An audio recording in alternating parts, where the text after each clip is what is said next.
Okay, hello. The tube sling is a single piece of fabric in a tube. You fold it in half to make a pocket. And the end with the seam is wider, and that goes at your waist, and the other end goes on your shoulder.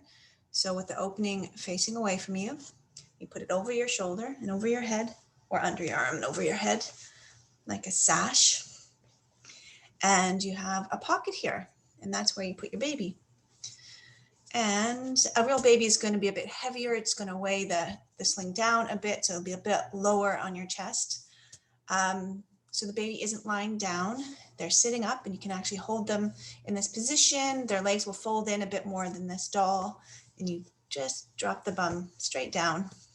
So they're tight in against your chest, close enough to kiss, and they can face you and they can breastfeed, but their back is straight and they're in the same position that you would hold them in if the sling wasn't there. You don't want them to be hanging down low. Then it's too big. Another position they really like is facing you, chest to chest.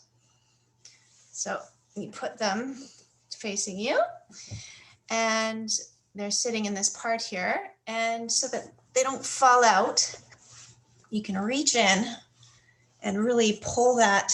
I'm grabbing the bottom rail, and I'm really pulling it up between their legs. And with a real baby, this is actually easier. They have more of a bum, and their knees are higher than their hips, and they're really wrapped around you. And then they actually stay in there quite well. We got this leg. There we go. They call that the M position. It's a good position for carriers.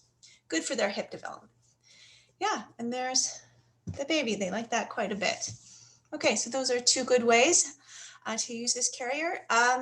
It really works well for the first 3 months. When they start to get heavier, it's too much weight on one's shoulder. You can tie a cloth or a scarf on this shoulder to kind of even it out, but really it works best for the first 3 months. Let me know if you have any questions.